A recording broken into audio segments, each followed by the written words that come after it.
Hey everyone, Christina here with One Creative Direction. So tonight we're going to do an instructional video. I know a lot of folks like to try the bloom. I see a lot of people struggling. So tonight we are going to talk about how to get the perfect bloom. I feel like when I made my switch, and I mentioned this in several of my videos, I feel like everything works very well together as far as consistency and flow and everything. So we're going to talk about blooms. I'm going to talk about recipes and tips so you can end the struggles that you may or may not be experiencing in trying to get those perfect blooms. So we're going to talk about products and a few other things as well, recipes, and I'm going to you might want to be prepared throughout the video. I keep all of my recipes on nice little cards, so I will occasionally hold it up to the camera. So if you want to pause and take a screenshot or write it down or whatever, if you want to follow along, that's great. So I'm going to try to keep this as short as possible, but I do have a lot to cover. So one of the first things I want to kind of, I don't want to say debunk, but I want to kind of address the thickness. I see a lot of folks trying to make their paint thicker, specifically like their pillow paint, trying to make it thicker. They leave it set out all night or leave it set out for a few days to thicken up. I think you're doing yourselves a really big disservice. The thinner your pillow paint, in my opinion, the better the paint moves. And I say that from experience because I, like so many others, when I first started, I thought my pillow paint needed to be in a big mound in the center of my tile. And so that's how I started. And I thought it was normal, the struggles that I had, and I just went with it and I used those recipes for a very long time. One of the first recipes I used was Minwax polyacrylic, and I no longer have it here, so I can't show you a can of it, but I'm sure it's one of the main things that everybody uses. And from there, I saw some other folks using the Varathane triple thick. So at one time I was using both of those, and as I've mentioned many times on my other videos, I struggled because and I keep all of my blooms, I mix them up in these bottles. I struggled. I would mix them up, and 2 weeks later I would go to use them and they'd be so thick I would have to thin them down with poly, with water, with Jasonia, whatever. And it just seemed like it was a never-ending process of constantly thinning them down. And then with that, every time you add those products, it takes away from the vibrancy of the color. So just a couple of things to keep in mind. Just think thicker does not mean better. I feel like I'm at a place where all of my three components of the bloom work perfectly together. That's why I say this is the perfect bloom recipe. And I will tell you, when I started using this combination, and it's going on close to a year now, I have never once, and you can see how many paints I have mixed up over here. There's a lot more on the table. I have never once had to add water or anything else for that matter. I've never added anything to thin them down. They've always maintained their consistency. The most that I have to do is shake them up a little bit. That's it. And the consistency is maintained. Now I'm going to link several videos. As we talk about these, I will link the video in the body. So all the videos that I feel like you're going to need to be successful that I've made, I'm going to link in the description box. So please check out the description box. All right. So we're going to talk about the three components of the bloom. Okay. Your pillow paint. I started out like everybody else with Walmart's Color Place. I struggled horribly. It was thick. It constantly had bubbles. I don't care what you did to it. I didn't stir it or anything. you know, the things that create the bubbles. I know a lot of people have cracking issues and various other things. And I had a couple of variations of pillow paints that I tried between ColorPlace and where I'm at now. So I will tell you from experience, I've gone down all those struggles, and I switched to the current pillow paint again well, actually, I think I switched to this pillow paint right before I changed my colors recipe. So this is the pillow paint that I use.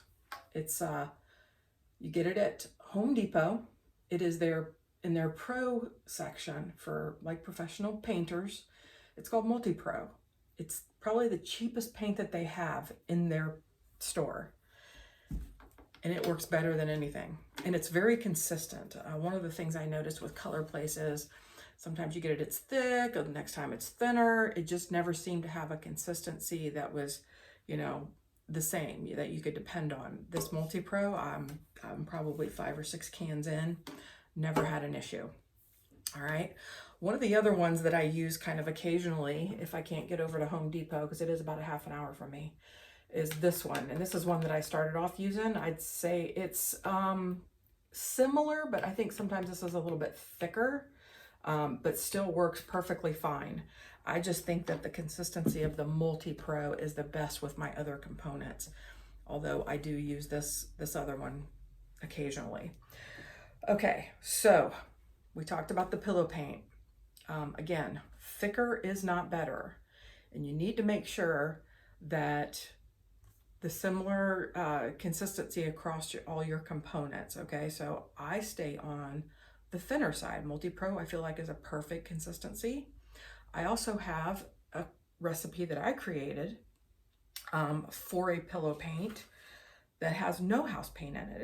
It's acrylic and some other components, and I will also link that video to mix that in the description box. I use it constantly. I have multiple colors made up with it. I love it. It's definitely thinner than the Multi-Pro, but I don't mind that because it makes the paints flow really well. So I will tell you, this one is with white Multi-Pro. Okay, that has the pillow. This one is with my custom base. Don't see a difference, right? My custom base was Prussian blue in this case. All right, so I really like to use colored bases sometimes. I sometimes don't want to see that white coming through, so something to keep in mind. And I created it for a special project, and I've used it ever since. I probably have 5 or 6 different colors mixed up right now in my special base, and I'll use those for various projects. But so we've covered pillow paint pretty good. Black, I would say, was the biggest struggle with pillow paint because everybody used the ColorPlace Onyx, and I just felt like it wasn't a true black. It was more like a slate gray, and I was looking for a true black. That's how I created my special base for the pillow. Okay, so we're gonna move on to the Bloom color recipe. All right, so this is your second component. You're gonna mix up your PM, and your PM, you're gonna add your colors, okay, your paint. Whether it's a tube paint, whether it's a pigment, whether it's a soft body, heavy body, it doesn't matter with this recipe that I have for the PM. It doesn't matter one single bit, all right? They all come out with the perfect consistency. They all flow well together. That's the great thing. I have a recipe. For that PM that you're gonna use to mix colors. I also have a mixing video where I show how to mix the PM and how to mix the colors. And I think in that video, I do like a heavy body or a tube paint. And then I also do, I think, a pigment in that video, or maybe I don't do a pigment, but I have tons of pigments here. They all mix up really well. And before I found this recipe, I struggled horribly with the pigments. I had the Color Art pigments for years and never really got to use them. But with this recipe, I mean, I can use anything. The Unicorn Spit, the Color Art, I can't remember what those colors are that they come in the big bottles. The pigments, the, like I said, soft body, heavy body, I mean, you name it, your craft paints, they all mix up perfectly. All right, the key is how much paint. Oh, and golden fluid acrylics, they mix up beautifully. You just put a little bit of that in there. Actually, it's the same with everything. There's no like right or wrong amount of paint to add to your PM. I add it until I get the color that I like, right? And with this recipe, your colors stay very bright, vibrant. As you can see, these are very, very bright, vibrant. Man, I cannot speak tonight. I do have these coated, so they are a little shiny, but you can see the colors are very vibrant. Okay, so what is the perfect color PM recipe? Okay, I mix mine in these cups, and I got these on clearance. I put a piece of, what do you call this stuff? Press and seal, and a rubber band around that, and then they come with a lid. It keeps them pretty fresh so they don't like get all goobery in here. And when I'm mixing my colors, I make sure I keep it covered.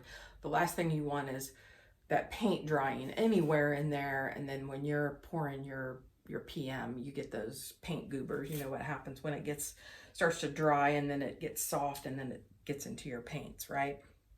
Okay, so the perfect color PM. Component number one is this, and I discovered this accidentally. I had this on hand. Everybody that watches me knows I use Crystalac products. This is called Crystalac Extreme Protection. It's one of their polys. You can use it for multiple things, but I have found that it is amazing in the Bloom Color PM. Okay, so you're gonna put 2 parts of this to 1 part, actually, I have that backwards, 2 parts of the paint, and this is the paint that I use, and again, I'll hold up the card here in a minute. Two parts of this. This is, I think, from Lowe's. It is quite pricey, but I feel like it's worth it because it's high gloss. So between this and the Crystalac Extreme Protection, when your tiles or your project dries, it is super glossy and very smooth, right? So this is probably the most expensive component, is this paint, this Valspar. So you mix 2 parts of paint to 1 part of the Crystalac Extreme Protection. I think this is like 20 ounces. So I'll put I think I put like 12 or 13 in here, and then I finish it up with the Extreme Protection. And I mix it up in here, and it's real easy to pour in and out of here. I've used different things. This, to me, it has been the absolute easiest for me, but find what works for you. I've tried all kinds of things. That works for me. I've been using those for over a year now. So these two, you're going to mix together, and this is going to be your PM, okay? So you got to think of this as a pouring medium from here on out once you mix those two together. And then you're going to take your tube paint, your golden fluid acrylic, your heavy body, your pigment, doesn't matter, and you're going to mix this. And I typically, when I'm doing it, I want to, you know, get enough to put in here, and depending on the color or the pigment or whatever, and depending on how much I use, I will put like 2 ounces, or I usually do milliliters or grams, and I'll fill up. I have these little silicone mixing cups, and I'll fill that up with 40 or 50 grams of pouring medium, and then I will add, and typically if you're doing a tube paint, it's a couple of squirts. If I'm doing 40 to 50, I might put 3 squirts of the paint in. Golden fluid acrylics, you just add until you get the color that you want. Same thing with everything else. Pigments, you're going to mix a little different because you want to make sure that you're only putting a tiny amount of the pouring medium in, and then put your pigments in. And all you want to do is you want to get them wet, right? You don't want to pour in 40 to 50 grams or milliliters of your pouring medium and then put your pigments in. You need to disperse them first in a really small amount of the PM, right? So that's what I do. I put just enough to cover the bottom or enough that I know is going to get the pigments wet. And then I'll add the rest of them. And if I need to add a little bit more pigment, I do, but I've pretty much got it worked out, and you really can't go wrong, right? So same with everything else. Heavy body, you would think that the thicker paint would make your end result thicker, but it really just, it works out. I don't know how, it just does, okay? So that is your perfect pouring medium. Works great with any other paint, pigment, whatever, okay? So once, I mean, that's pretty much the hardest part of this entire recipe, right, is this PM. Once you get all your colors mixed up, obviously your third component of the bloom is your cell activator. All right, and there's so many different recipes out there for cell activators, and I have probably 3, 4, maybe 5 or more videos of cell activators, testing cell activators, sharing recipes. I started out with the Rissa Rue's version of her mixture that she kind of made up to mimic Australian Floetrol. It works great with Artist Loft soft body flow acrylic in the big bottles, black, and didn't have any success with the white or any of the other colors. It works great with Winsor & Newton paints. Recently I started working with some trials on Flood Penetrol. Instead of the Minwax wood conditioner, which I have recipes that have that as well. The Rissa Rue one has that. But I recently perfected some recipes using this Penetrol, and I can share that in the description box. Those are my 2 most recent cell activator videos. I just started doing that. I'm going to do some more testing because I want to do some more types of paint with it, as well as how long it lasts once you mix it up, right? So the disadvantage of some of the other recipes, like your the Rissa Rue one's a perfect example. It seems like after a day or two it starts to diminish, and you have to add a couple more of the wood conditioner drops in it to refresh it, or you have to like add a little paint, a little bit of the PM for the cell activator to refresh it. Otherwise its efficiency kind of diminishes, or its efficacy kind of diminishes.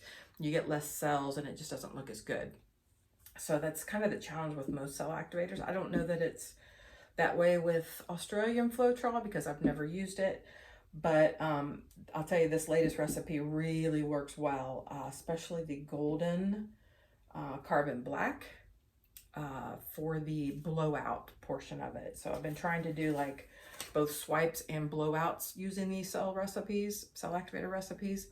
So I'll link a few of the cell activator recipes in the description box, but obviously I get too many videos in there, it's going to be confusing. So please check out the other videos in my channel. I have some older ones testing out, like I have a 2-ingredient cell activator. It's just American Floetrol and paint, like anywhere from 7:1 to 10:1, depending on the paint. I have, Garrett Brown has one. It's Flood Paint Pre-Stain and GAC 800. I didn't particularly care for that one too much. I have one using acrylic ink. I haven't tried yet. I have acrylic ink. I've had it for probably a year and just haven't tried that one. And then my Rissa Rue one. And then my latest one, which is this one. And basically I'm going to put this up to the screen. If you want, that may not work.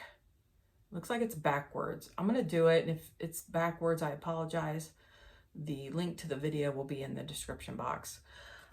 But basically it is 4 components. It's your paint, GAC 800, water, and Penetrol. And the video has it in the description box. Actually, both of the last 2 videos have it in the description box.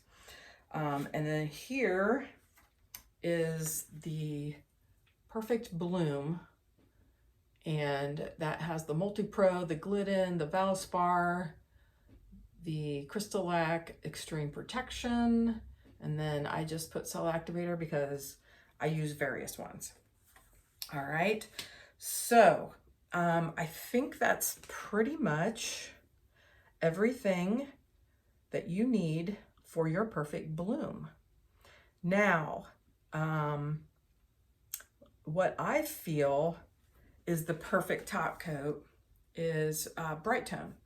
And I've showed many examples in many of my videos, and I have tons of videos on, you know, tips and tricks and troubleshooting and all kinds of stuff.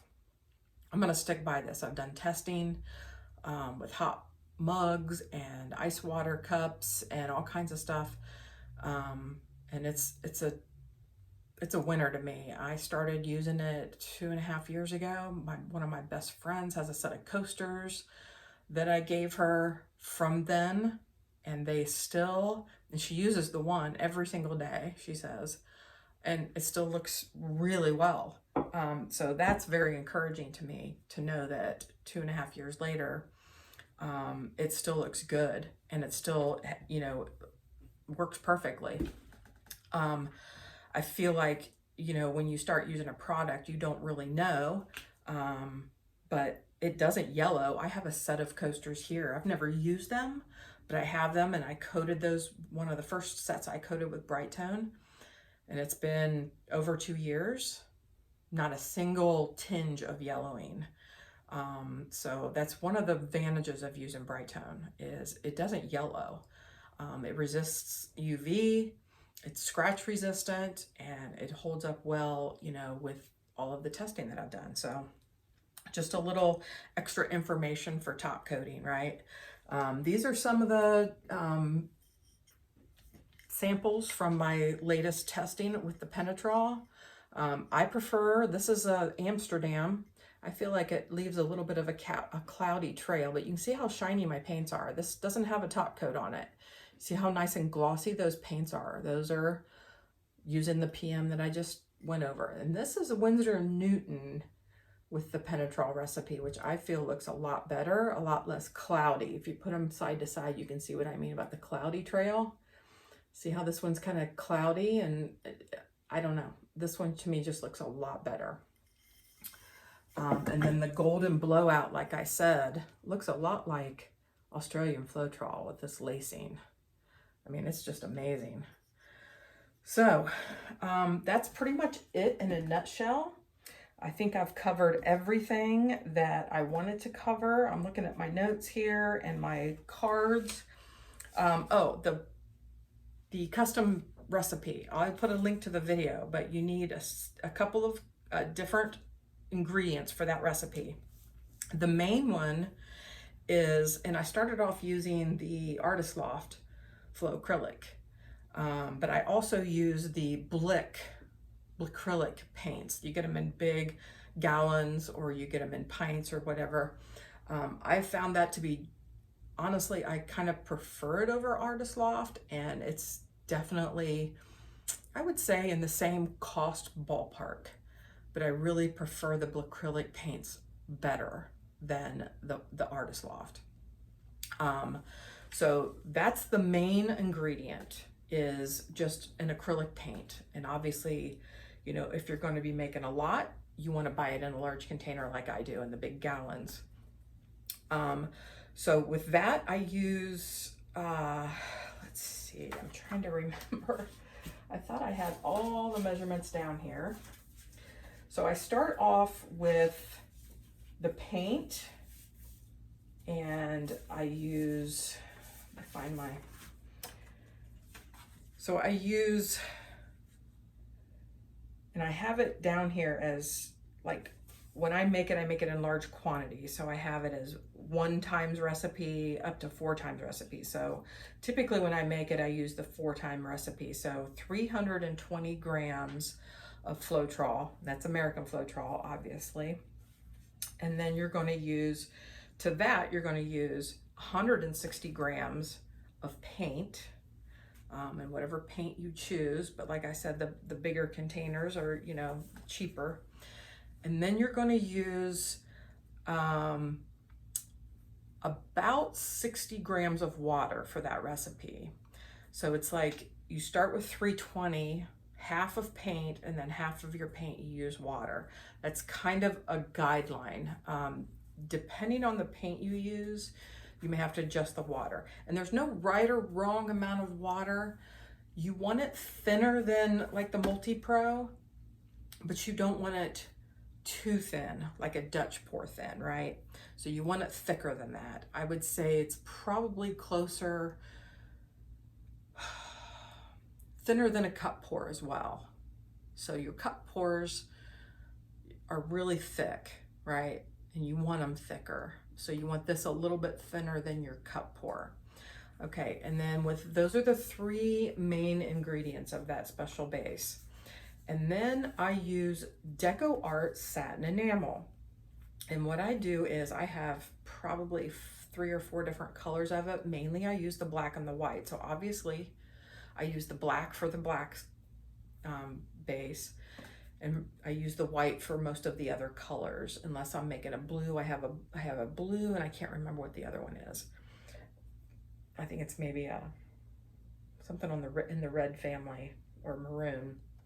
So depending on which color I'm mixing up, I'll pick one of the satin enamels, the DecoArt satin enamels. And I do about 50 grams. If I'm going with a 4-time recipe, I do about 50 or 60 grams of the satin enamel. And then I do almost the same, well, I do about half that amount in Golden Soft Gloss Gel. And again, there's no right or wrong amount there. Sometimes I'll add 40. It just depends on what the thickness is at that point. And I use the Golden Soft Gloss Gel just because I feel like the consistency is perfect for that recipe. So you're going to have to keep in mind, if you're going to use, let's say, the Golden Thick Body Gloss Gel, you may have to add more water. And I did a trial with, I think it was Master's Touch.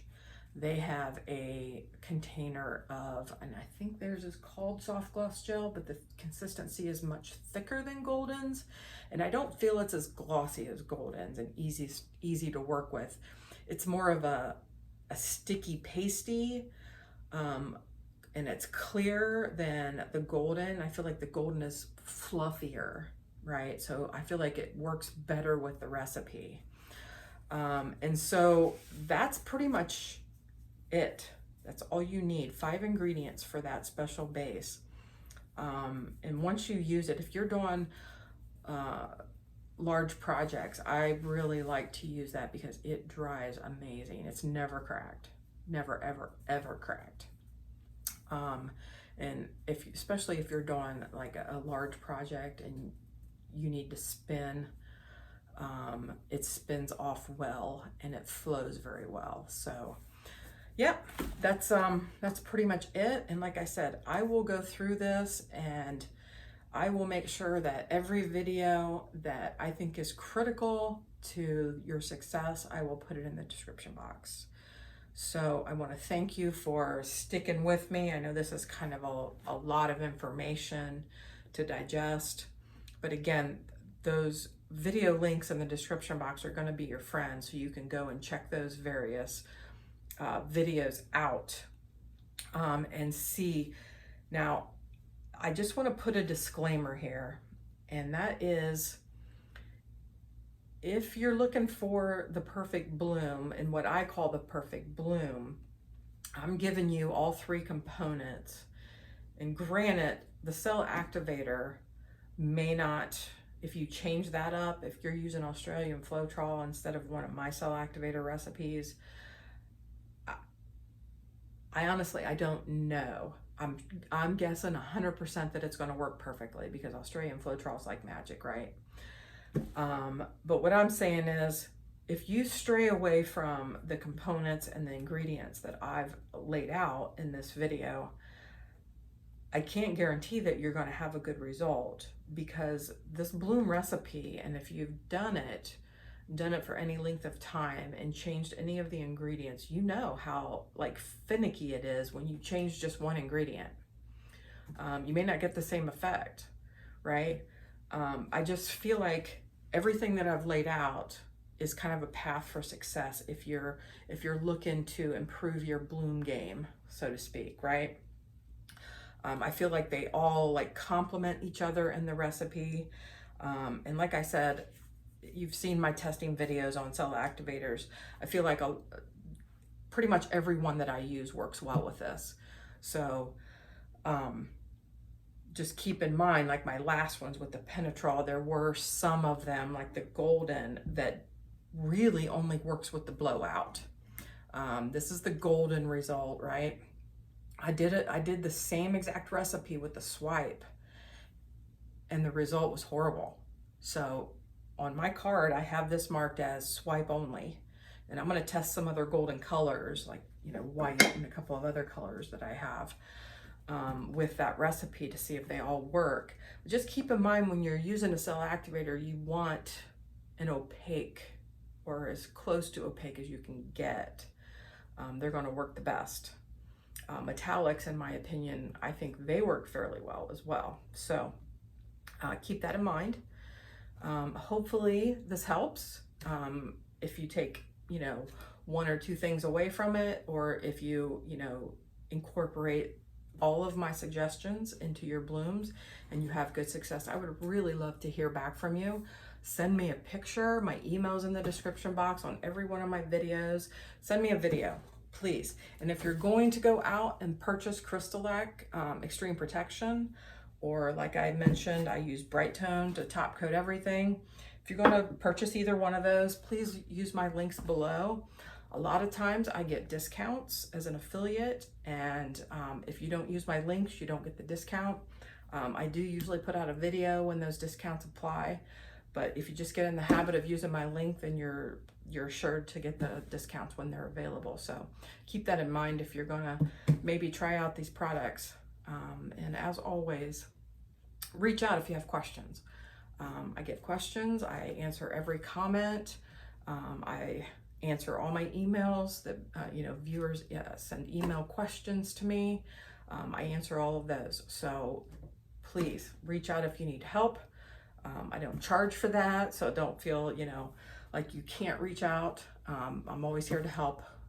That's pretty much why I have my YouTube account.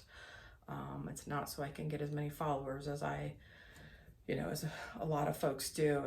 I do this purely for me and because I like to help people. So hopefully something I talked about tonight resonated and you feel inspired to go out and make some blooms. So thanks for joining me, guys. I'll catch you on the next one.